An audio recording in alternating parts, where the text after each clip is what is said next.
부산지구의 우리 사랑하는 성도 여러분, 안녕하십니까? 한 주간 정말 바쁘고 분주하셨죠? 정말 오늘은 그 모든 우리 즐거웠던 또 며칠 성도들의 이 모임이 저녁으로는 끝나는 시간입니다. 특별히 찬양을 통하여 우리 한 주일 동안의 기별을 찬양을 통하여 다시 한번 마음에 사무치게 해주셔서 감사합니다. 지난 며칠 동안은 온 세계 이목이 이 한반도에 집중되어 있었습니다.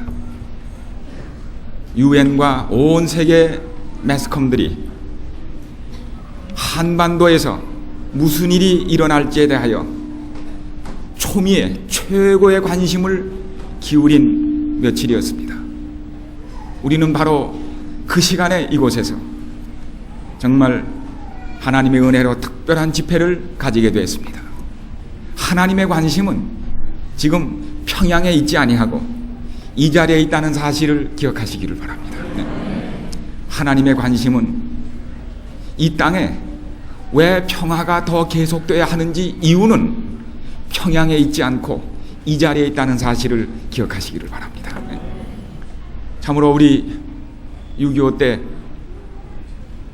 온 우리나라가 전부 공산군의 침략의 발길에 짓밟혀서 낙동강을 마지막 교두보로 정말 가물거리던 그 민족 한 나라의 최후의 위기에서 하나님께서 부산을 지켜주셨습니다.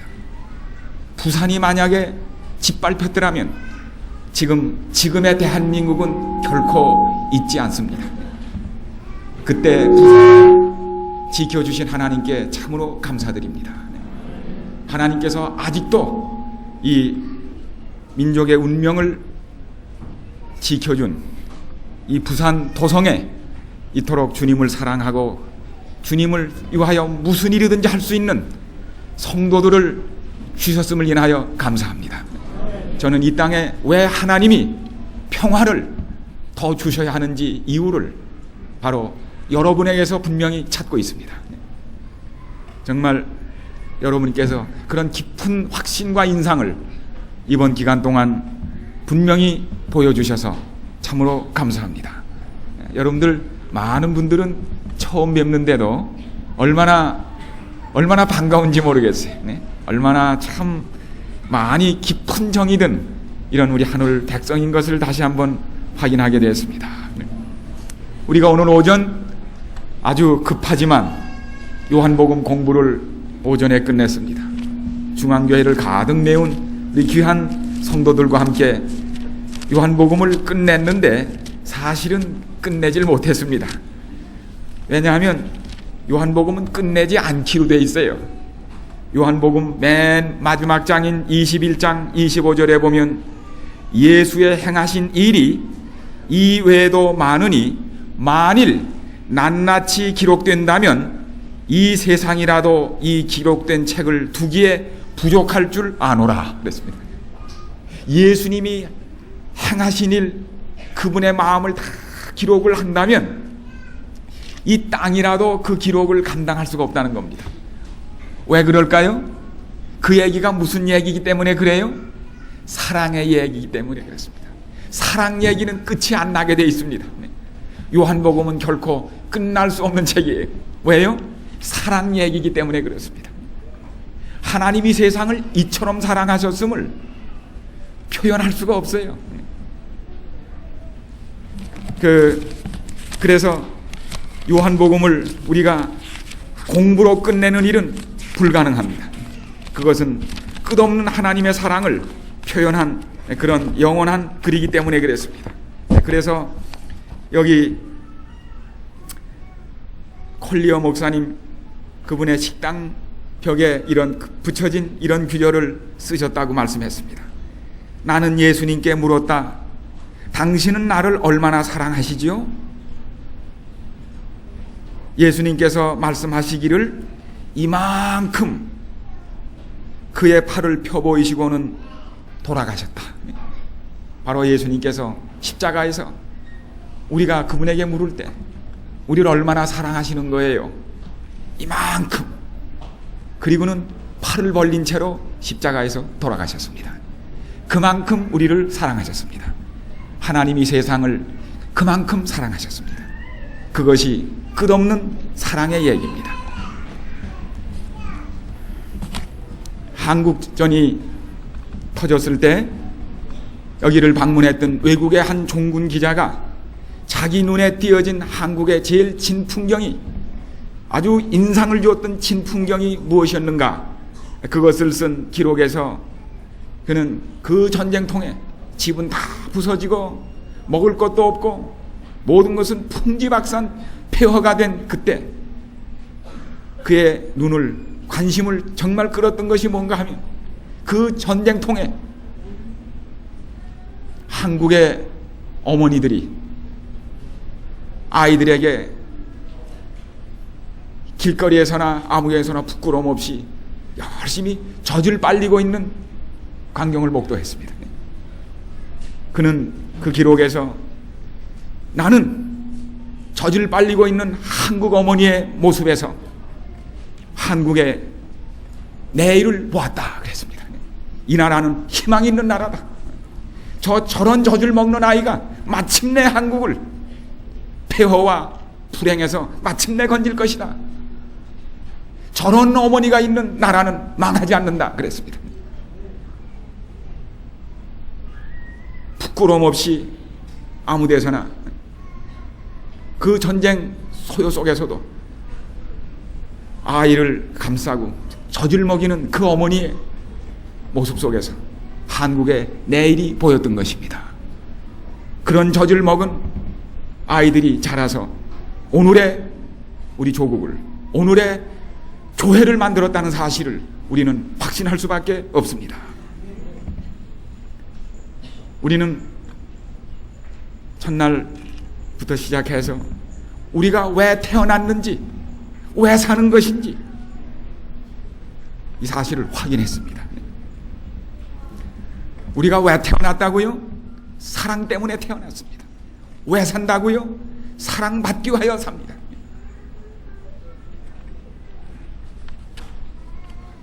그래서 행복은 사랑을 받을 때 그것이 행복입니다. 사랑하고 싶은 사람을 사랑할 때, 사랑받고 싶은 사람에게 사랑을 받을 때 그것이 행복입니다. 장미꽃은 왜 피는 것입니까? 장미꽃은 왜 펴요? 왜 그렇게 아름다운 색깔과 향기와 빛깔을 드러내는 겁니까? 장미는 왜 피나요? 사랑 때문에 핍니다.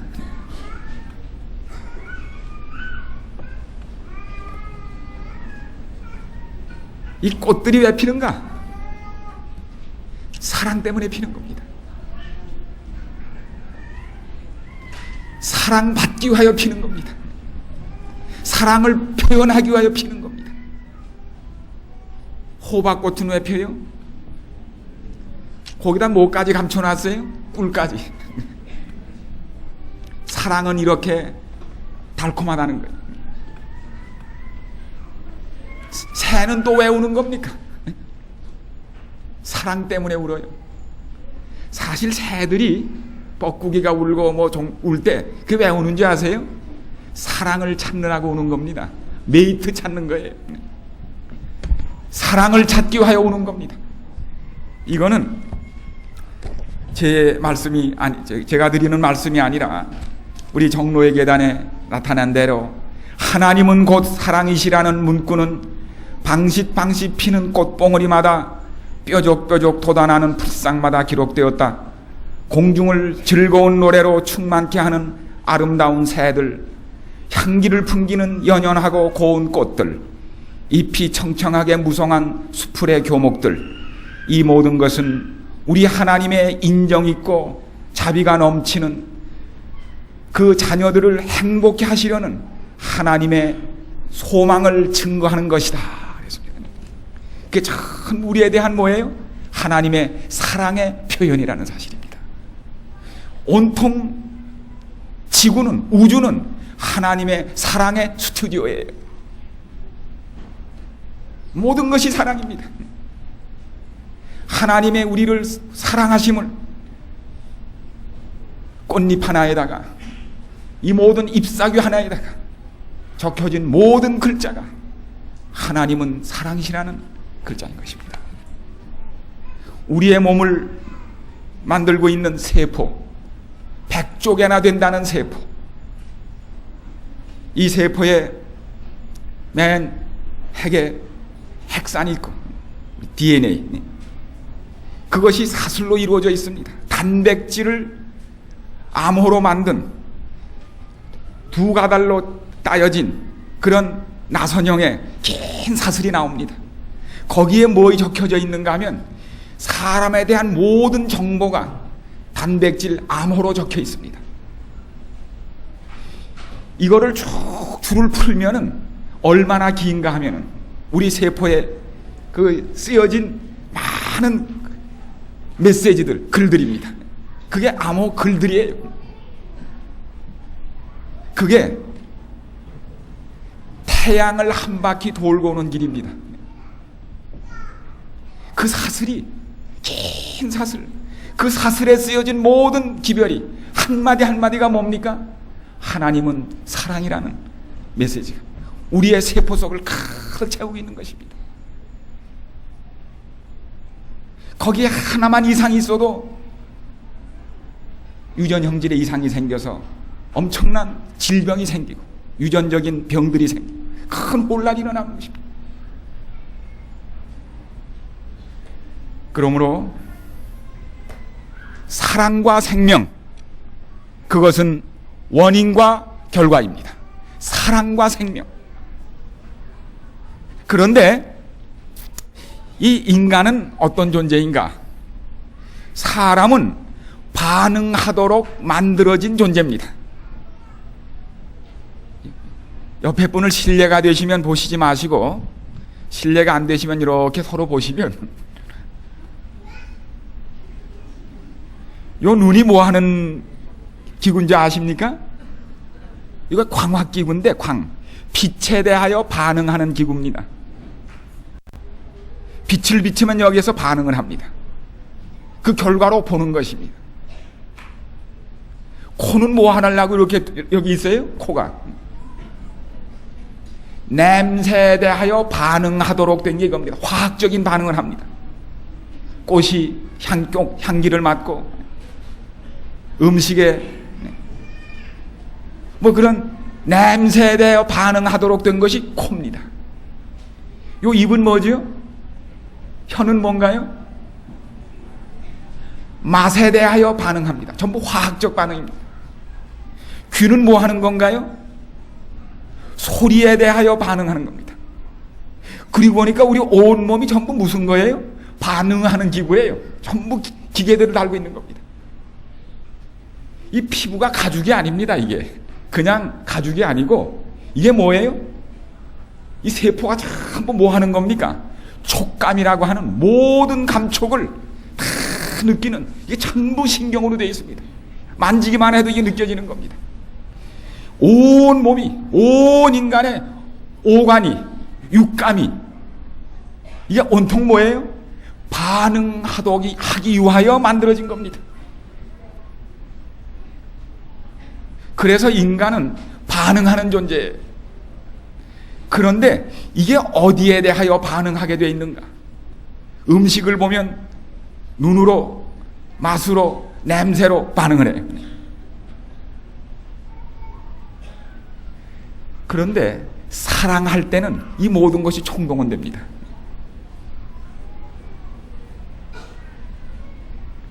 엄마가 아이들 사랑할 때 어떻게 해요? 만지면서, 입 맞추면서, 아이 냄새 맡으면서, 뽀뽀하면서, 사랑할 때 이게 반응하는 겁니다. 아이는 그걸 또 느끼는 겁니다. 그게 행복입니다. 사람은 사랑에 대하여 반응하도록 만들어졌습니다. 사랑에 대하여. 사랑할 때 어디로 해요? 젊은이들 사랑할 때 눈으로 해요. 사랑하는 사람 벌써 눈 보면 압니다. 그렇죠? 불꽃이 탁탁 튀기는 거 보이죠?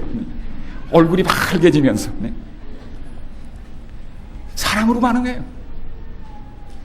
손목을 잡고. 사람은 사랑에 대하여 반응하는 존재예요. 반응이란 말을 영어로 리스판드라고 그래요. 그래서 responsible. 이게 무슨 뜻인가 하면 책임이 있는, 무엇에 대하여, 사람은 사랑에 대하여 반응할 책임이 있습니다. 그래서 responsibility, 그걸 책임이라는 뜻으로 변해요. 사람은 사랑에 대하여 반응할 책임 있는 존재를 사람이라고 그러는 겁니다. 사랑에 대하여 반응하지 못하면 그게 불행입니다. 행복은 무엇인가? 행복은 무엇이에요? 사랑에 반응하는 것을 행복이라고 그럽니다. 맞습니까? 행복이 뭐냐? 사랑에 대하여 바르게 반응할 때 그걸 행복이라고 그럽니다. 사랑에 반응하는 것. 여러분 고양이 보면, 고양이가 이렇게 보면 가까이 와서 어떻게 하는 줄 아세요? 자꾸 와서 어떻게 해요? 부빕니다. 왜요? 사랑해달라는 거예요. 만져달라는 거예요. 고양이도 사랑을 원해요. 사랑에 반응해달라는 겁니다. 사람은 사랑에 대하여 반응하기 위하여 삽니다. 그것이 사람이 존재하는 목적입니다. 사람은 하나님의 무한한 사랑에 대하여 반응할 대상으로 만드셨다는 사실입니다. 엄청난 무한한 사랑. 이 사랑을 경험할 때 비로소 인간이 사람인 것입니다. 그것이 행복인 것입니다.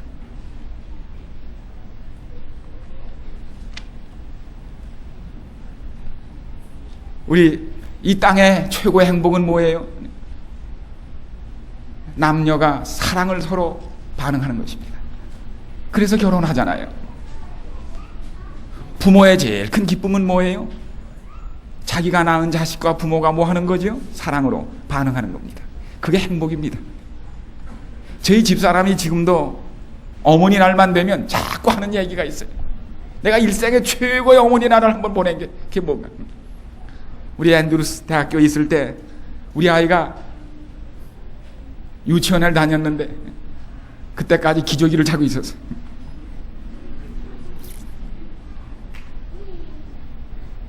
근데 어머니날 어디서 소문에 어머니날이라는 얘기를 소문에 들었나 봐요.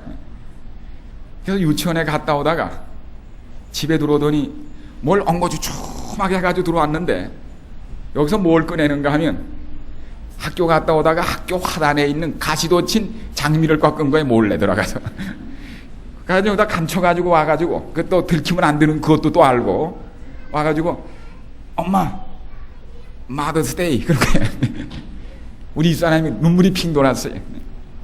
최고의 어머니 날을 보냈다.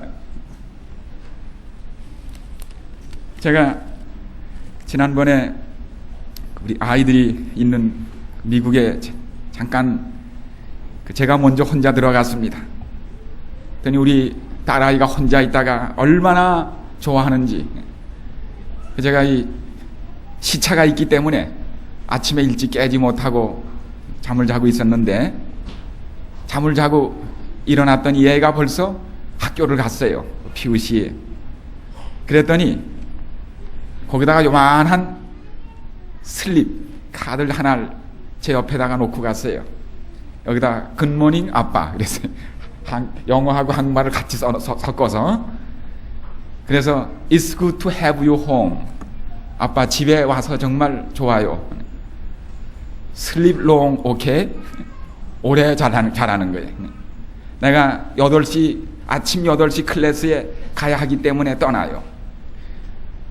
아빠 그 침대 옆에 아침으로 캐럿 주스를 짜놨어요. 그래서 아침 일찍 일어나서 캐럿 주스를 짜다가 침대 옆에 갖다 놨어요. 그 다음에 히어랍도 수제비. 지난번 여름에 할머니 집에 가서 수제비 만드는 법을 배워 가지고 와서 수제비를 만들어서 그래서 수제비를 만들어 놓고 갔어요. 그 다음에 소태는 밥이 있대. 아빠 갔다 올게. 그리고서는 여기다가 하트, 가슴을 나타내는 요걸 해놓고 정은 이렇게 써놓고 갔어요. 아, 이거 보니까 정말 살만 나대. 요거에 요거. 네?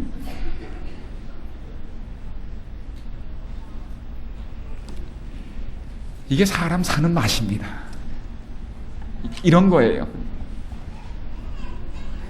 아, 그 수제비 먹으면서 감개무량하대 정말.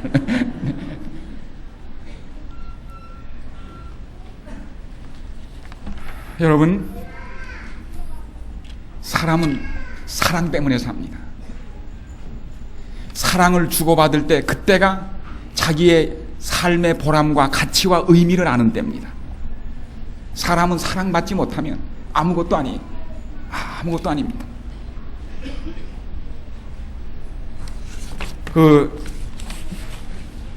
여기에 한 편지, 어느 사람이 답답한 편지를 한 상담자에게 썼습니다. 우리 부부는 65세이며 미국 사람입니다. 아들 둘은 의사이고 장남은 은행가입니다. 두 딸을 대학원까지 졸업시키고 모두 결혼을 해서 결혼들을 잘해서 가정부를 둘 만큼 부유하게 살고 있습니다. 5 남매의 교육과 결혼비 때문에 우리는 상당한 빚을 졌고 남편의 건강이 나빠 살림이 어려워졌습니다. 아이들은 거의 우리를 방문하지 않으며 한 번 전화로 도와달라고 했더니 하는 말이 파산 공고를 하고 작은 아파트로 옮기라더군요. 이런 자식을 다스리는 법이 없습니까? 그래서 자식 때문에 다 내놓고 병들었는데 어떻게 방 좀 옮길 수 있게 해달랬더니 이런 얘기를 어떻게 좀, 이게 뭡니까? 이걸 불행이라고 하는 겁니다. 이게 불행입니다. 근데 아무래도 저희가 오전 시간에도 얘기했지만 아무래도 부모의 사랑은 짝사랑이에요. 죽어나고 아이들 키우고 먹이고 이렇게 해도 못 알아줘요. 그다음 아이를 안고 계시는데 그 아이가 엄마가 자기를 그렇게 사랑하고 그렇게 보살핀 줄 아이들이 몰라줘요. 이 짝사랑이. 그것을 깨달을 때 비로소 사람이 되는 겁니다. 우리가 하나님의 사랑을 그렇게 더디 깨닫는 것은 우리 아이들을 보면서 다시 한번 생각하게 되는 겁니다. 여기 왜 사람이 죽는 걸 두려워하는 거예요? 왜 남편 죽을까봐, 아내 죽을까봐, 아이들 병나면 죽을까봐, 왜 이렇게 야단들이에요? 왜 이렇게 소아과에 아이들이 많이 오는 거예요? 왜 그래요? 왜 남편이 병들고 아프면 왜 겁이 나요? 죽으면, 남편 죽으면 뭐 못할까봐? 사랑에 반응할 수 없기 때문에 그렇습니다. 사랑할 사람이 없어지기 때문에. 죽은 사람은 사랑에 반응할 수가 없어요. 왜 아이가 죽는 것이 겁이 나는 겁니까? 사랑에 반응할 사람이 없기 때문입니다. 그것이 불행이기 때문에 그런 거예요. 그래서 그런데 사랑하려면 믿어야 사랑을 할 수가 있어요. 믿지 못하면 사랑을 할 수가 없습니다. 사랑해야 사랑하는 결과로 뭐가 생긴다고요? 생명이 발생합니다. 사랑, 그것은 믿음이 있어야, 믿음이 기초가 되어 사랑할 수 있습니다. 사랑해야 생명이 태어납니다. 그것이 요한복음 3장 16절입니다. 하나님이 세상을 이처럼 사랑하셨습니다. 누구든지 저를 믿으면 멸망치 않고 영원한 생명을 얻게 되는 것입니다. 이것이 사랑이 가져오는 위대한 공식인 것입니다. 그런데 첫날 말씀드린 대로 사람의 생명이 어디서 태어나지요? 어머니의 모태에서 태어납니다. 뜨거운 사랑이 만나서 그것이 응집되고 결집돼서 그 장소가 생명이 태어나는 궁전인 어머니의 모태에서 생명이 거기서 탄생합니다. 사랑의 결과로.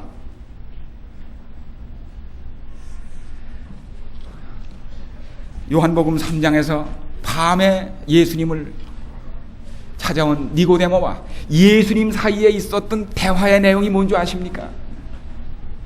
그런 사랑이, 생명이, 영원한 생명이 어디서 태어나는지 모태 얘기가 주고받고 있었습니다. 요한복음 3장을 보십시오. 요한복음 3장. 이 요한복음 3장의 위대함이 바로 거기에 있는 것입니다. 요한복음 3장, 예수님께서 니고데모를 보시고 말씀을 하실 때 진실로 진실로 내게 이르노니 사람이 거듭나지 아니하면, 위로부터 나지 아니하면 하나님 나라를 볼 수 없느니라. 니고데모가 가로되 사람이 늙으면 어떻게 날 수 있삼나이까? 두 번째 모태에 들어갔다가 날 수 있삼나이까? 육신의 생명은 어머니의 자궁에서, 어머니의 모태로부터 거기서 우리가 탄생했습니다. 그 놀라운 어머니의 사랑이 결집돼서 거기서 사랑이 탄생했습니다. 사랑은 혼자는 할 수가 없습니다. 그래서 하나님이 왜 창세기에 보면 한 분으로 안 돼 있고 어떻게 돼 있어요? 우리로 돼 있습니다. 왜 그런 줄 아십니까? 하나님은 사랑이시기 때문에 하나님도 우려야 한다는 사실입니다. 사랑은 혼자 할 수 없습니다. 하나님도 우리라는 겁니다. 그분이 하나님이시기 때문에 그렇다는 겁니다. 최고의 사랑의 관계가 하나님의 우리라는 말 속에 표현됐다고 하는 놀라운 사실입니다. 그래서 하나님이 사랑할 수 있도록 부부도 같은 인간을 둘로 쪼개는 겁니다. 왜요? 혼자는 사랑할 수 없기 때문입니다. 이 두 사랑이 만날 때 완전한 한 다른 인간이 태어나게 되어 있습니다. 사랑 때문에. 그런데 이 생명이, 이 사랑이 죄 때문에 불순해졌습니다. 더 이상 그 사랑 가지고 오는 영원한 생명을 탄생시키고 얻게 됐습니다. 그래서 인간의 사랑이 만나 탄생된 생명은 7, 80 얼마를 넘기지 못하고 끊어지고 맙니다. 이제 영원한 생명이 존재하기 위하여는, 다시 만들어지기 위하여는 무슨 사랑이 와야 돼요? 죄에 더럽혀지지 않은 영원한 완전한 사랑이 다시 이 땅에 시작돼야 하는 것입니다. 그래서 니고데모는 그걸 물었습니다. 이 땅에서 나지 아니한 자연인이 아닌 영원한 생명은 어디서 태어나는 건가요? 나 같은 40이 넘은 나이 많은 사람은 어디서 모태를 찾는 겁니까? 그걸 물은 겁니다. 그때 예수님께서 무슨 말씀을 하셨어요? 모세가 광야에서 무엇을 든 것처럼, 뱀을 든 것처럼 인자도 들려야 하리니 이는 저를 믿는 자마다 영생을 얻게 하려 하심이라. 하나님이 세상을 이처럼 사랑하사 독생자를 주셨으니 이는 저를 믿는 자마다 멸망치 않고 영생을 얻게 하려 하심이라. 이때 예수님께서 니고데모가 묻는 대답, 영원한 생명이 태어나는 자궁은 어딥니까? 모태가 어딥니까? 그때 예수님께서 그게 어디라고 그랬어요? 십자가라고 얘기했습니다. 바로 십자가에서 무엇이 드러났습니까? 하나님의 영원한 무한한 사랑이 십자가로 결집된 겁니다. 거기서 터져버린 것입니다. 바로 그곳에서 뭐가 발생한 거예요? 영원한 생명이 십자가에서 발생하는 것입니다. 이것이 저희가 시간 없어 하지 못합니다만 시편 103편에 나오는 거기 새벽의 자궁으로부터 예수님의 십자가 얘기가 거기 나옵니다. 거기 모태란 말이 나옵니다. 정말 십자가는 영원한 생명을 탄생시키는 영생의 모태가 됐다고 하는 놀라운 사실입니다.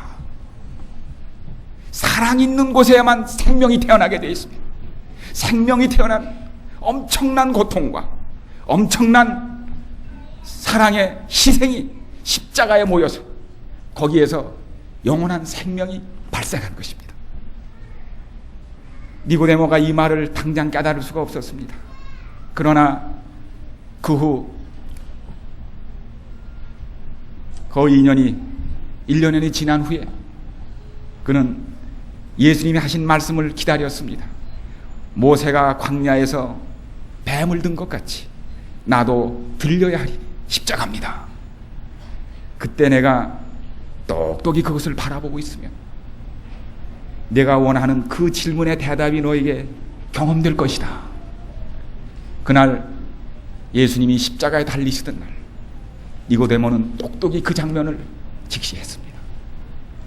막 십자가 위에서 햇쓱한 입술과 고뇌를 겪으면서 손발에 피를 흘리면서 울부짖는 하나님의 모습을 봤습니다. 드디어 운명하시고 옆구리가 터지는 것을 봤습니다. 이것을 바라보고 있는 동안 이상한 바람이 이무유불매하던 그 이상한 바람이 니고데모의 가슴에 세차게 불어오기 시작했습니다. 그의 가슴에서 꿈틀거리는 놀라운 생명을 경험할 수 있었습니다. 그는 마침내 그의 가슴에 탄생된 십자가의 모태로부터 자신이 태어나는 영원한 생명을 그날 경험한 것입니다. 그가 경험한 다음에야 그는 그날 예수님과 감람산 깊은 밤에 단둘이 속삭였던 이 얘기를 요한에게 말했습니다. 그 말이 사실이었다고. 내가 바로 하나님이 세상을 이처럼 사랑했음을 십자가에서 직시했노라고. 그랬더니 내게 영원한 생명이 경험되었노라고. 그것을 요한이 받아서 요한복음에 쓴 것입니다. 사랑하는 여러분, 십자가가 바로 영원한 하나님의 사랑이 응집된, 폭발된, 주어진 바로 그곳에서 여러분과 제 영원한 생명이 발생한다는 사실을, 이 놀라운 과학을 경험하시게 되기를 간절히 바랍니다. 그리하여 요한일서 4장을 보십시오. 이게 그리스도 교회, 아니 구원의 최고의 과학입니다. 십자가에서 발생하는 사랑 때문에 발생하는 영원한 생명. 요한일서 4장, 꽃을 통해서도 사랑을 말씀하셨고 공중에 나는 노래 부르는 새들을 통해서도 이 사랑을 말씀하셨던, 보여주셨던 그 하나님의 최고의 사랑이 어떻게 드러났습니까? 여기 9절입니다. 같이 한번 저와 읽어주세요.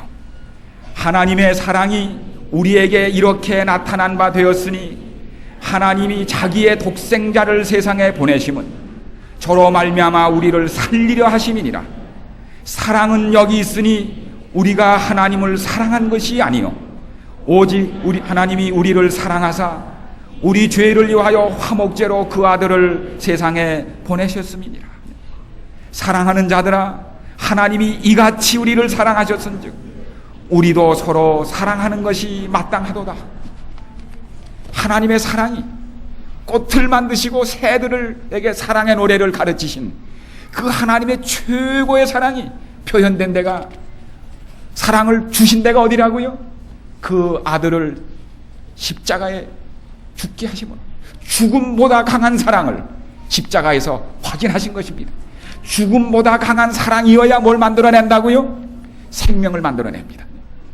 아가서 8장에 나온 대로 죽음보다 강한 사랑입니다.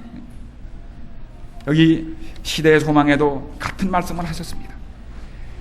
성령의 감동을 받은 사도 요한은 멸망한 인류에 대한 하나님의 사랑의 높이와 깊이와 넓이를 보았을 때 찬탄과 존경의 마음이 충만하여 이 사랑의 위대함과 그 감을 표현할 적절한 언사를 찾지 못하여 세상을 향하여 보라 부르짖었다. 보라, 하나님께서 어떠한 사랑을 우리에게 주사 하나님의 자녀라 일컬음을 얻게 하셨는고, 이것은 사람을 얼마나 가치 있게 보심인가. 그리스도께서 인성을 쓰심으로 인생을 고상하게 하셨다. 타락한 인류가 그리스도로 더불어 연합함으로 하나님의 자녀라는 명분을 갖기에 합당한 처지가 되게 하셨다. 이러한 사랑은 무엇이든지 비교할 수가 없다. 귀한 허락, 이는 가장 깊이 명상할 제목이다. 당신을 사랑치 않는 세상을 사랑하는 하나님의 무한하신 사랑, 이러한 생각은 우리의 심령을 부드럽게 하며 우리의 마음을 사로잡아 하나님의 뜻에 순종하게 한다. 우리가 하나님의 품성을 십자가에 비추어서 연구할수록 그의 자비와 온유와 공평과 의로 섞인 용서를 깨닫게 되는 것이요, 마침내 우리는 거기서 영원한 생명을 경험하게 되는 것입니다. 그러므로 사랑하는 여러분, 우리의 영원한 생명이 어떻게 주어지는 것입니까? 여자가 생명을 탄생시키자면 사랑에 반응을 해야 생명이 발생합니다. 이성이 사랑에 서로 반응을 해야 그 결과로 뭐 발생해요? 생명이 발생합니다. 그건 생물입니다. 생물. 우리의 영생이 어떻게 발생한다고요? 십자가에 우리가 반응할 때 그 결과로 영생이 발생합니다. 사랑에 반응해야 생명이 태어나는 것, 이건 생물의 진리입니다. 그렇습니까? 그건 법칙이에요. 생명이 태어나는 법칙입니다. 이성이 하나님이 주신 사랑에 서로 반응할 때 하나님의 사랑입니다. 이것이 여자가 가진 사랑, 남자가 가진 사랑, 그게 하나님이 나눠주신 사랑입니다. 이 사랑이 반응할 때 생명이 태어납니다.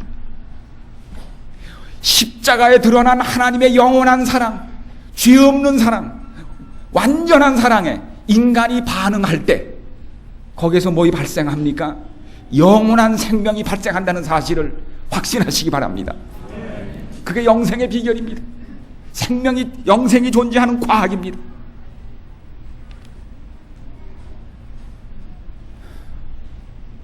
의사가 이 사람 죽었는지 살았는지 알으려면 다른 방법도 있겠지만 병원에서 간단한 방법으로 어떻게 해요? 의사들 손에 뭐 가지고 다녀요?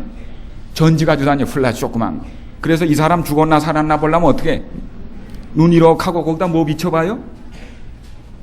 플래시를 비춰보면 눈이, 이 동공이 빛에 반사하면 산 사람이고 뻣뻣이 굳어서 이렇게 뜨고 있으면 그 죽은 사람이, 의식이 없는 사람이, 죽은 사람이, 반응해야 산 사람입니다. 여러분, 죽은 사람은 반응하지 못합니다. 영생은 하나님의 놀라운 사랑, 죽음보다 강한 사랑, 십자가의 사랑에 사람이 반응해야 그 사람이 산 사람입니다. 반응하지 않으면 죽은 사람입니다. 여러분, 예수님께서 이 땅에 오신 목적이 뭡니까? 하나님의 죽음보다 강한 사랑을 십자가에 보이시기 위해 오셨습니다. 데몬스트레이션입니다. 거기서 이 사랑을 인간에게 발산하는 것입니다. 인간이 이 사랑을 받아들이고 믿음으로 받아들이는 태도를 믿음이라고 합니다. 여기에 믿음으로 반응하면 뭐가 생기는 거예요? 그게 영원히 사는 생명입니다. 십자가에 반응하지 않으면 뭐예요? 이 죽은 사람입니다. 사람은 본래 만들 때 뭐로 만들었어요? 흙으로, 무기물로 만들었어요. 십자가에 반응하지 않으면 하나님은 뭐로 치는 거예요? 이 사람 죽은 사람이에요. 그러므로 죽은 사람 어디로 가야 돼요? 흙으로 가는 겁니다. 사랑하는 여러분, 저나 여러분이나 지금 뭐 화장하고 가꾸고 목욕하고 이렇게 옷 입히고 하지만 참이 살았다는 게 별거 아니에요. 그렇죠? 지금 숨 떨어지면 요새같이 더운 날 냉동 안 시키면 말이에요 3, 4일이면 썩어요. 냄새나요. 부인도 남편도 아이도 오지도 않아요. 냄새난다고. 그러면 실려나가면 흙에 묻어버리면 금방 썩어요. 그게 우리 인간입니다. 흙덩이들이에요. 한 줌의 흙입니다. 사실입니까? 여기에 다 앉아있는 우리가 지금 다 살고 이렇게 참 놀라운 얘기, 사랑 얘기를 하지만은 우리가 다 죽으면 한 트럭 흙으로 끝납니다. 아무것도 아닙니다. 이런 흙덩이 같은 인간이 하나님의 사랑에 반응하면 하나님의 자녀로 태어난다는 놀라운 사실입니다. 이게 얼마나 놀라운 과학입니까? 십자가가 하나님의 영원한 자녀로 태어나는지 아니면 흙으로 돌아가는지 이것을 결정하는 놀라운 분수령이라는 사실을 기억하십시오. 예수님께서 말씀하셨습니다. 내가 땅에서 들리면 사람들을 내게로 이끌겠노라. 니고데모에게 내가 땅에서 들릴 것이다. 땅에서 들리면 사람들을 내게로 이끌겠다는 것입니다. 왜 이끌리는 겁니까? 사람이 어디에 끌려요? 사랑에는 끌리게 되어 있습니다. 예수님이 십자가에 달리신 후에 엄청난 사랑의 활화산이 폭발된 다음에 엄청난 인력이 생긴 겁니다. 인간이 거기에 끌려오는 것입니다. 사랑 때문에. 거기에 끌려온 사람들이 바로 여러분이 아닙니까? 그것이 영원한 생명입니다. 참으로 이 사랑에는 누구나 반응할 수 있습니다. 이 사랑은 아무 사람이나 반응할 수 있습니다. 여기 지난 94년 올 94년 1월 지난 1월 26일에 여기 보니까 멍든 가슴에서 토해내는 애절한 사랑의 노래 그러면서 여기 뇌성마비 아시죠?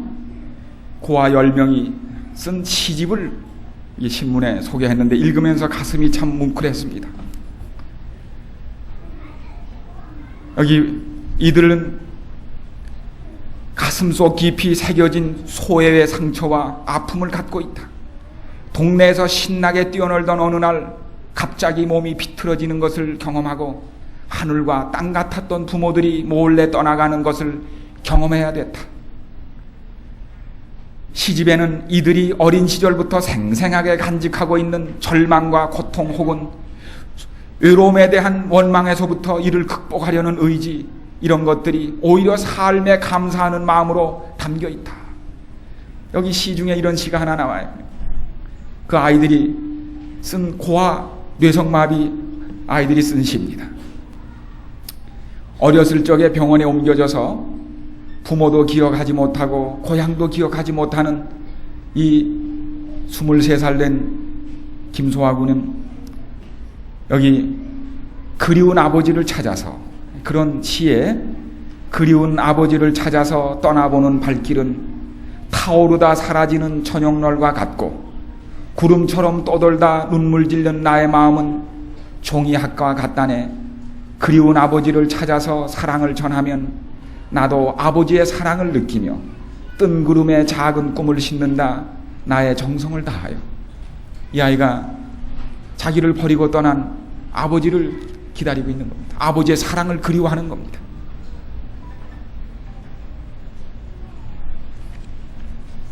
또 하나 이는 이렇게 썼습니다. 나는 행복하다. 눈으로 세상을 볼 수 있으니까.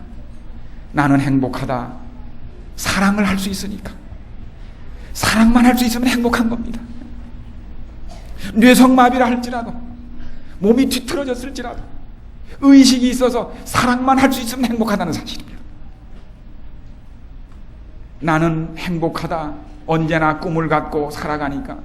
나는 행복하다. 나에게는 내일이 있으니까. 여러분, 몸이 뒤틀어진, 몸을 가누지 못하는 뇌성마비 고아들도 사랑에 반응할 수 있다는 놀라운 사실입니다. 여기 여러분도 이걸 보셨을 겁니다.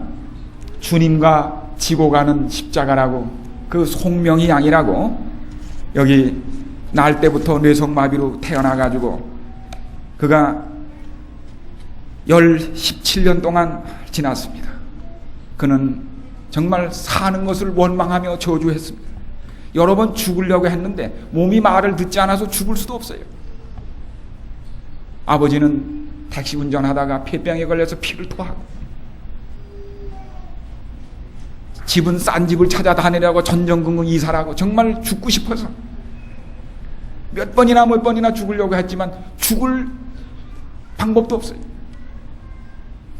그러다가 마침내 어느 날 그의 마음을 뜨겁게 하는 십자가의 사랑을 경험한 것입니다.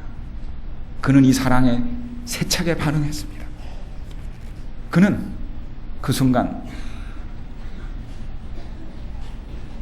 하나님의 말씀을 앉아서 읽지 못하고 발로 꼬부리고 달팽이처럼 몸을 휜 다음에 발로 성경을 짚고서 그리고 성경을 읽기 시작했습니다. 그래서 이 아이가, 송명희 양이 십자가의 사랑을 가슴에 깨달은다부터는 막 입에서 시가 튀어나오는 거예요. 감사와 노래가 튀어나오는 겁니다. 이래가지고 이 시를 쓰며 무려 380편의 시를 썼습니다. 손으로 쓴 게 아니라 손을 잡질 못해요. 불로 쓰고 발가락으로 연필을 꽂아 쓰고 모든 방법을 해가지고 그동안 구약을 6번 읽었고 신약을 22번을 읽었습니다. 그가 쓴 십자가의 시가, 그는 마침내 그의 비참한 삶이 십자가의 사랑에 반응함으로 아름다운 찬송의 시가 쏟아져 나오기 시작했습니다. 여기 이런 시를 썼어요. 정말 아주 험한 글씨입니다. 주 예수의 고통을 생각하면 나의 당하는 아픔을 참을 수가 있고, 주 예수의 하신 일을 생각할 때 나의 하는 모든 일이 피곤하지 않으며, 주 예수님의 낮아지신 모습을 기억하니 높은 데 있는 내 모습이 부끄럽고, 주 예수님의 맛보신 고난을 느껴볼 때 내게 있는 고난이 자랑스럽게 보이며, 주 예수의 찔리심을 기억하면 나는 나를 괴롭게 하는 가시가 괜찮아진다.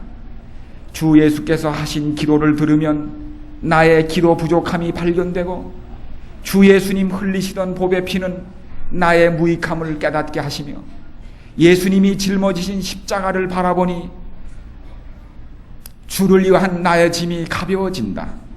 주 예수의 부활하심을 믿을 때에 나의 소망이 넘쳐서 견고해지고, 주 예수님이 나와 함께 다니시니 나에게 있던 두려움이 모두 사라진다. 네. 여러분, 사람이 십자가에 반응하면 생명이 이렇게 달라지는 것입니다. 정말 살기를 시작하는 겁니다. 어떠한 삶도 십자가에 반응하면 감사와 존재의 기쁨과 가치로 넘친다는 놀라운 사실을 우리는 수없이 경험하는 것입니다. 이런 하나님의 사랑을 경험하면 이 사랑은 표현하지 않고는 못 견디게 됩니다. 사랑은 표현을 전제로 합니다. 저는 지난번 우리 신학과 학생들 연수회에 아주 특별한 강사 장로님을 모셨습니다.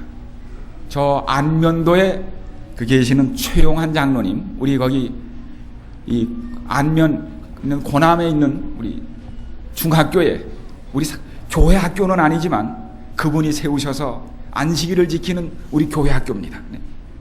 거기 교장이신 그분이, 장로님이 오셔서 하신 당신의 간증을 들었습니다. 이 안면도가 아주 한 3만 명의 주민이 되는데, 옛날에 그 밀가루, 옥수수 가루 그 배급이 많을 때 거기가 온 안면도가 전부 신자가 되는 것 같았지만은 그 구호가 끊어진 다음에 교회는 푹싹 주저앉았어요. 그래서 여러 해 동안 이 교회가 7, 80명, 100명도 못 되는 교인들로 잘하지 못하는 교회로 되고 말았습니다. 그러나 마침내 이 교회 안에서 주님을 사랑하는 반응들이 서서히 일어나기 시작했습니다. 우리가 참으로 이 교회를 주님을 사랑하는 사람들로 채우자는 결정을 한 후에 1988년 교회를 짓기로 작정을 했어요. 그래서 그 참 3억이 넘는 2억 3억이 넘는 목표를 세우고 모금을 했는데, 그 65세 된 할머니 한 분이, 한 푼 수입도 없는 분이 50만 원을 서약을 하셨어요. 그러면서 하나님께, 하나님, 내가 정말 주님을 사랑합니다. 내가 그래서 이 주님을 사랑하는 마음으로 주님의 집을 짓기 위하여 내가 50만 원을 꼭 드리고 싶으니까 하나님이 50만 원을 나에게 꼭 달라고 한 달 기도를 기간을 정하고 열심히 기도를 드렸어요. 근데 그 할머니에게 이 50만 원이라는 큰 돈이 생길 리가 없습니다. 한 달 기도가 마치는 그날 아침에 아들하고 식사를 같이 하는데 아들이, 어머니, 아시는 대로 아시는지 우리 소가 새끼를 가졌대요. 근데 그게 수컷을 낳아야 돈이 되는데 알아보니까 암컷이래요. 그래서 수컷을 낳으면 100만 원이고 암컷을 낳으면 50만 원이래. 그랬더니 이 할머니가 머리에 떠올랐습니다. 예, 그 소가 만약에 내가 말한 대로, 알아본 대로 암컷이 아니고 수컷이 나서 100만 원을 받게 되면 너 50만 원 놔줄래? 그랬습니다. 네, 그거 하나님, 내가 사랑하는 우리 하나님께 성전 짓는데 바치고 싶다. 그랬더니 아들이 막 웃으면서, 어머니, 암컷으로 판명이 됐는데 그게 어떻게 수컷이 되겠습니까? 예, 그건 나한테 맡겨라. 그래서 그다음부터 열심히 기도를 드렸어요. 하나님, 사랑합니다. 제가 정말 주님을 위하여 바치고 싶은데 저 소가 수컷으로 바뀌게 해주십시오. 어느 안식일 날 방에 계시는데 소가 새끼 난다고 하다니 할머니가 다리가 떨려서 일어나질 못하셨대. 그래서 외양간에 갔더니 암소가 새끼를 낳는데 이 앞발부터 나오는 겁니다.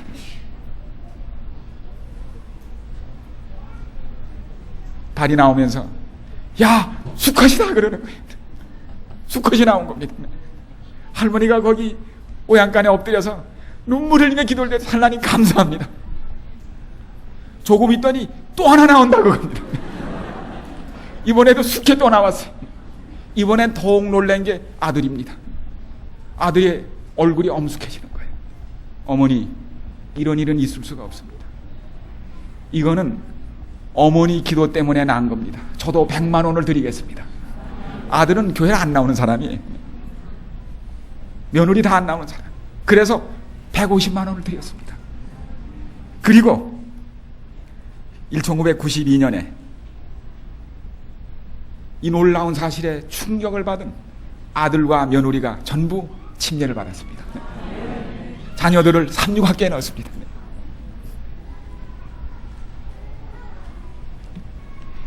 이래하여 그 농어촌에 돈 없는 곳에서 이런 이적이 생기면서 3억 건축연금이 기한이 되기 전에, 공사가 끝나기 전에 전부 고쳤다는 사실입니다. 기적이 일어나기 시작했습니다. 이제 이 장로님은 이 교회를 채워야 합니다. 그런데 직원회에 내놨지만 이 교회는 절대 잘하지 않는 교회로 이미 결의가 난 교회예요. 여러 해 동안 전도했는데 결코 전도가 안 돼요. 벌써 아주 여러 10년째 그거 굳어버렸습니다. 장로님이 92년 6월 6일 합회가 경영하는 소그룹 강습회에 갔다 온 다음에 9월 1일부터 시작을 했습니다. 그래서 30명, 올해 해가 지기 전에 30명 베풀고 11개 구역반을 나누고 4-5명씩 구역반을 만들었어요. 열심히 기도했습니다. 주님을 사랑하는 마음 불같이 일어나도록. 92년 연말에 30명 목파가 5명에 초과된 35명을 침례 베풀었습니다. 93년도에 40명 목표를 세우고 열심히 기도했습니다. 12반으로 나눠서 3명 내지 6반의 구역반을 만들었습니다. 그해 93년에 46명의 침례를 베풀었습니다. 교인이 81명으로 늘어났습니다. 그해 연말에 이왕 있던 신자들과 새 신자를 봤는데, 사진을 찍는데 보니까 침례를 81명이 1년 반 동안에 받았는데 세보니까 2사람이 모자르대요. 다 교회 나오고 있고, 한 사람은 돌아가셨고 한 사람은 이사를 간 겁니다. 다시 말하면 100% 남아있은 겁니다. 이분은 1994년 올해가 안식일이 53개이기 때문에 매 안식일 한 사람꼴로 침례를 주기로 결정을 하고 열심히 신자들이 노력하는데, 벌써 1월 1일 안식일에 5명, 2월 4일에 6명, 3월 4일에 8명, 벌써 이렇게 나가면 올해 안에 70명 이상의 침례를 베풀 수 있는 완전한 자신을 얻었다는 것입니다. 이런 일이 어떻게 벌어지는가? 그분이 말씀하실 때 우린 참 아주 깊은 감명을 받았어요. 여기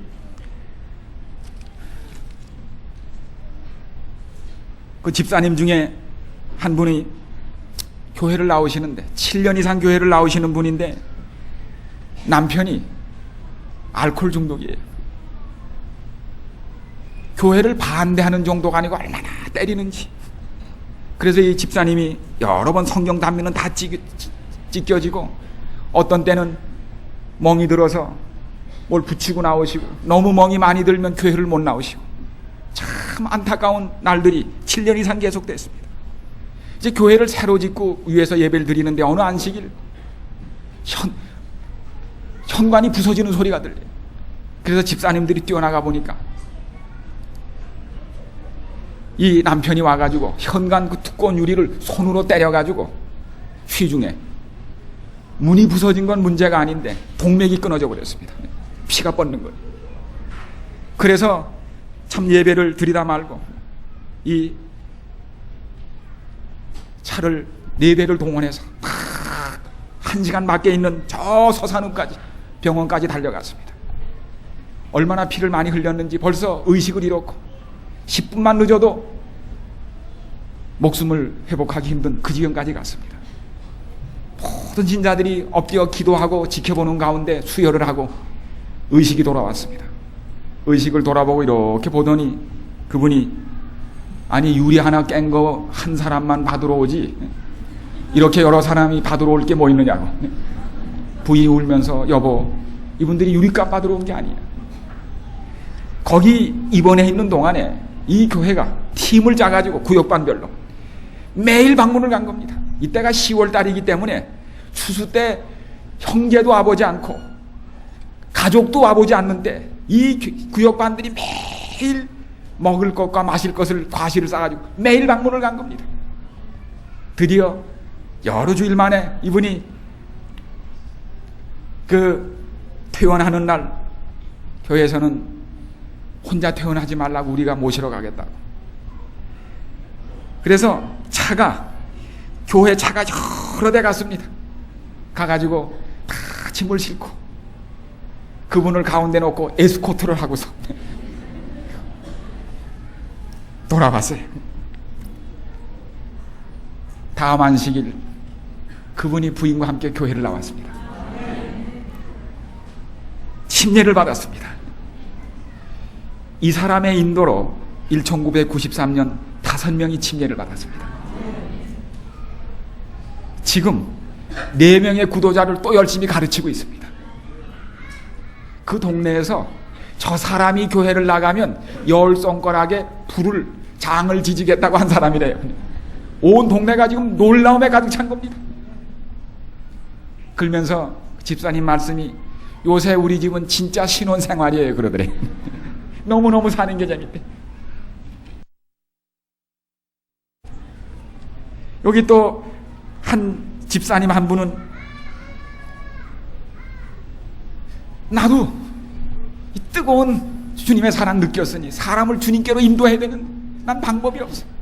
그러다가 남편이 요즘 조금 그 가지고 있는 여유를 남편에게 졸라가지고 목욕탕을 하나 만들어 달라고 그랬어. 조금 왜냐하면 이게 시골이기 때문에 목욕탕이 없어서 목욕하려면 1시간밖에 공중 목욕탕을 가야 돼서 적어도 1년에 6개월은 목욕을 못하는 분들이 계시다는 거예요.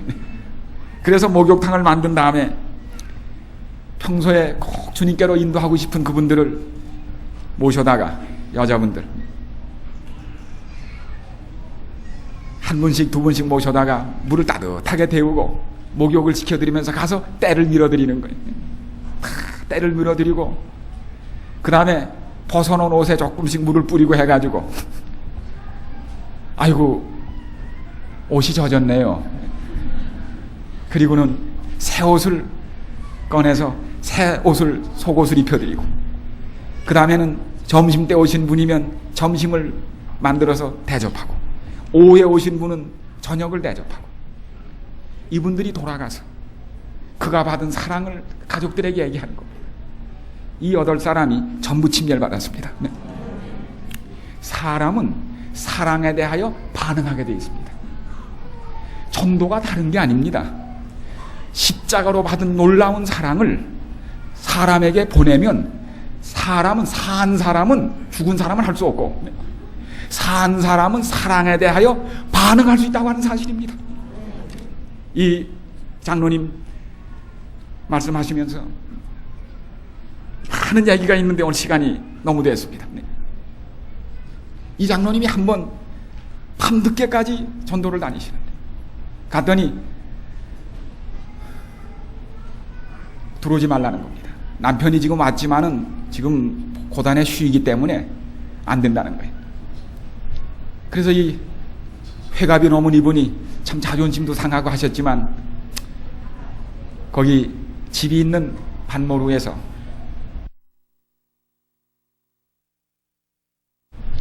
그래서 이 회갑이 넘은 이분이 참 자존심도 상하고 하셨지만 거기 집이 있는 반모루에서 우리 기도나 드리고 갑시다. 그래서 밭에다가 무릎을 꿇고 집사님들과 기도를 드렸습니다. 열심히. 이 기도가 꼭 닫아놓은 집 문으로 들어갔어요. 가만히 들어보니 들어오지 말라고 내쫓았는데 이 가정을 위해 열심히 기도를 드리시는 거예요.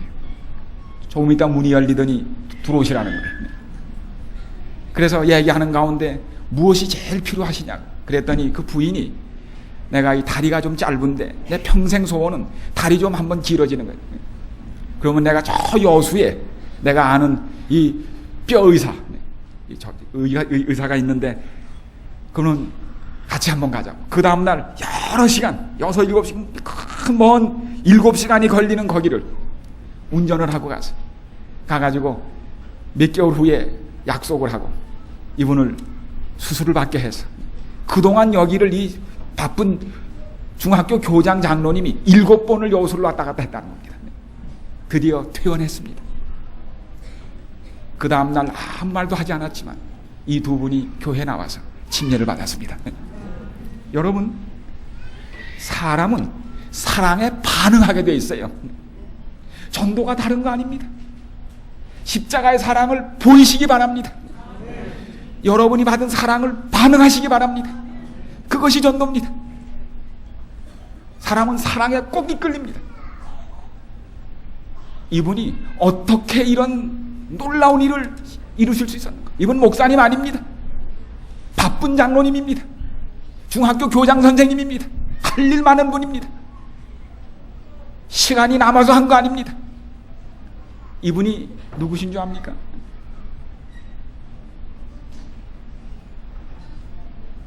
한국뿐 아니라 해외까지 떠들썩하게 했던 그 비참한 죽음을 당한 6살짜리인가요? 서연이 할아버지예요. 저 춘천 가다가 사람 만나가지고 차에서 죽임을 당해 생매장당한 서연이 할아버지입니다. 그 비참한 끔찍한 일을 가슴에 당한 그 할아버지예요. 어느 날 사모님이 여보 성경을 암만 읽어봐도 하나님이 원수를 사랑하라고 그러셨어. 여보 우리가 정말 하나님을 사랑하면 예수님이 십자가에서 우리를 용서하신 것 같이 우리도 그 사람을 용서해야 되지 않겠어. 장로님이 가만히 생각하다가 당신 말이 맞소. 아이들을 불렀습니다. 얘들아 예수님이 자기를 십자가에 못 박는 사람도 용서하셨는데 우리도 그 사람을 용서해야 되지 않겠니?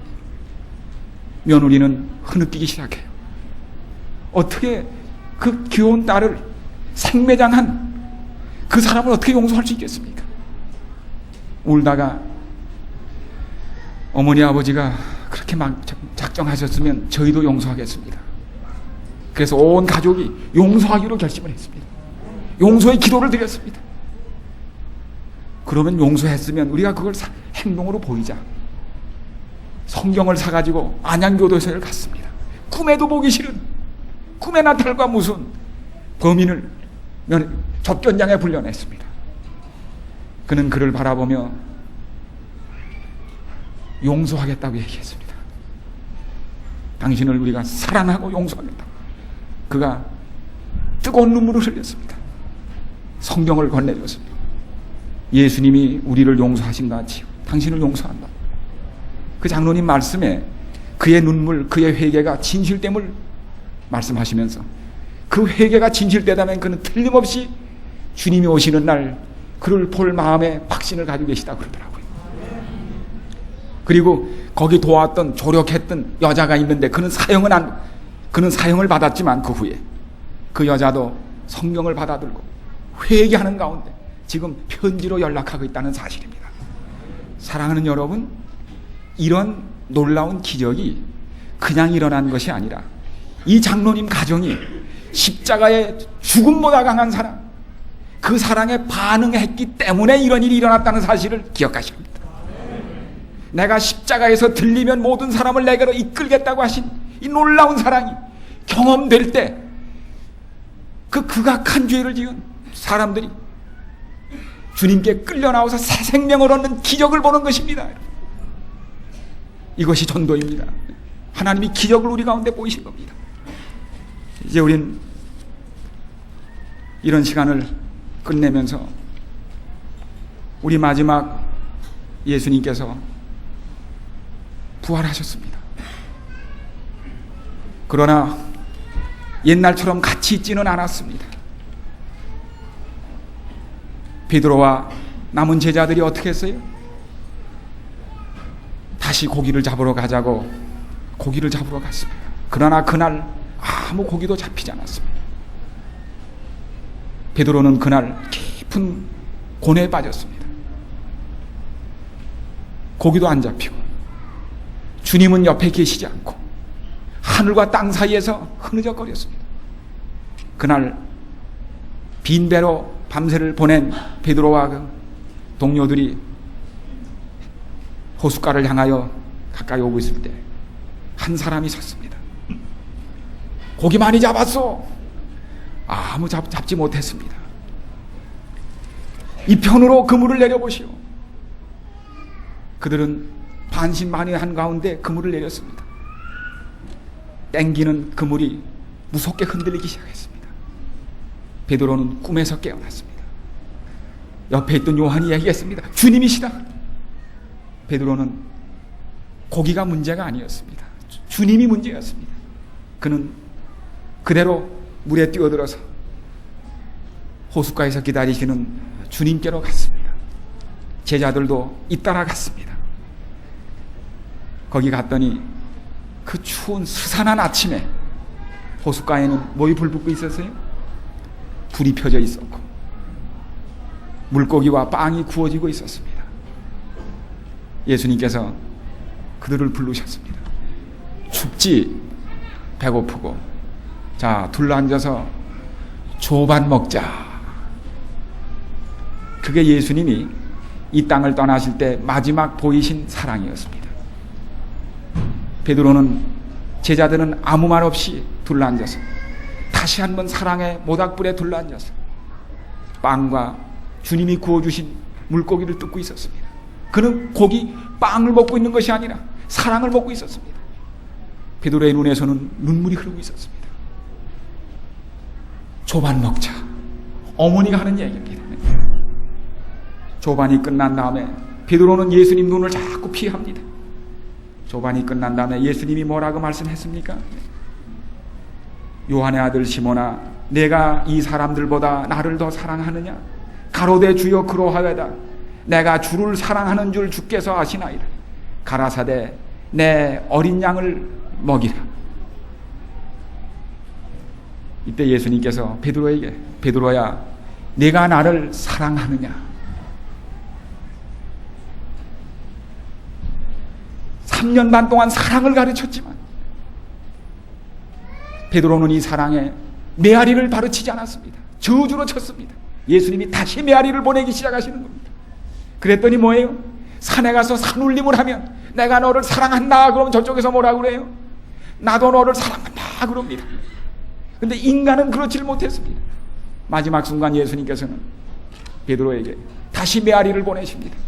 베드로야 나를 사랑하니? 주님 사랑해요. 3번이나 메아리를 보내셨습니다. 메아리가 돌아오는 것입니다. 베드로야 내 어린 양을 먹이라. 내 양을 치라. 너도 부모님이 그러시죠?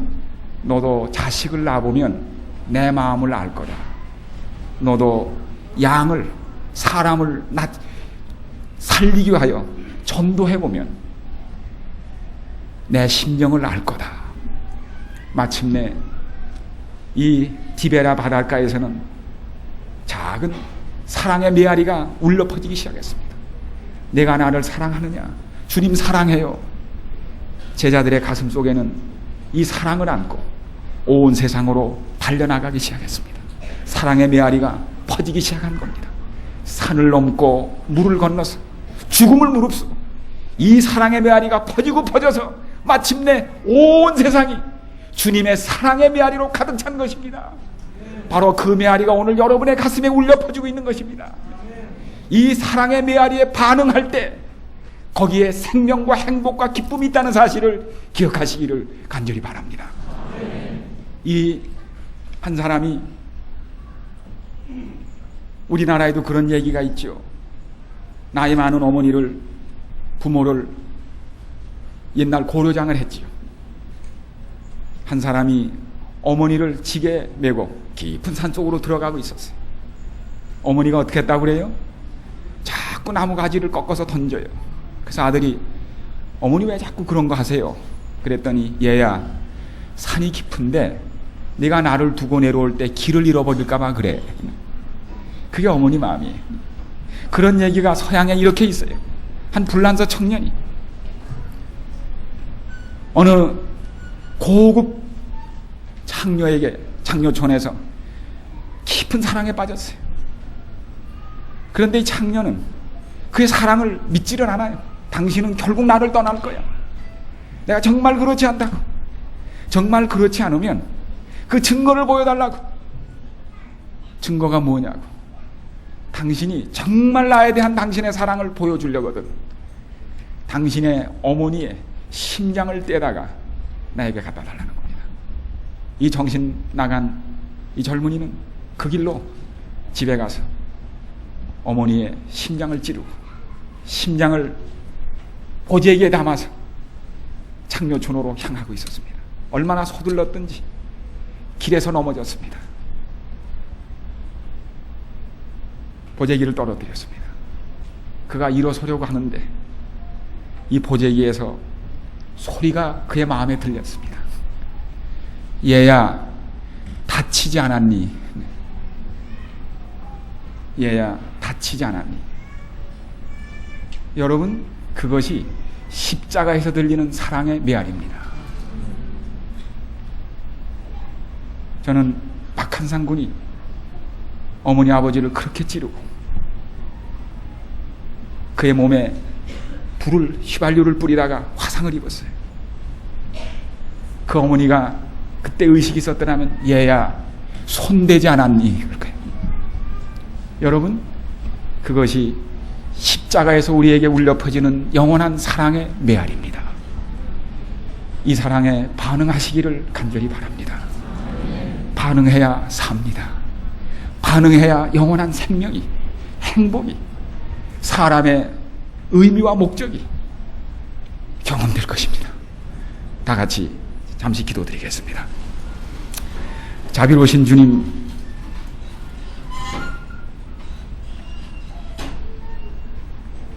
이 십자가의 사랑에 우리는 반응할 수밖에 없습니다. 하나님, 반응하게 하여 주시옵소서. 주님이시여, 십자가의 이 놀라운 사랑 반응하며 영원히 주님의 사랑 찬양하며 그 주님 사랑하게 해 주시옵소서. 우리가 받은 이 사랑 메아리치게 하여 주시옵소서.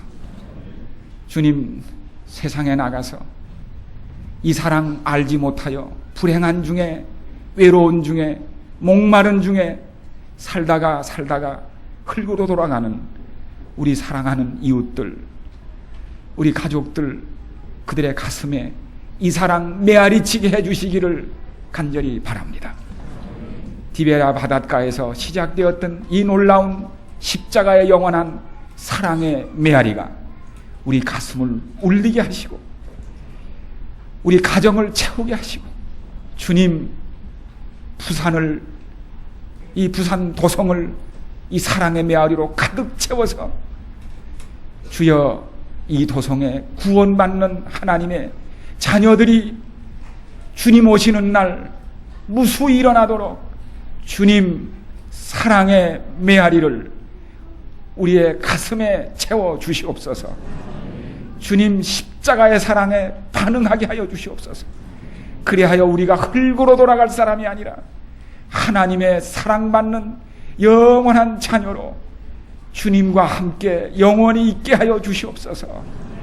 이 놀라운 사랑의 메아리가 이제 우리의 가슴을 채우고 돌아가 우리 교회를 채우며 세상과 이 도성을 채우도록 은혜 베풀어 주시옵기를 예수님의 이름으로 기원하옵나이다.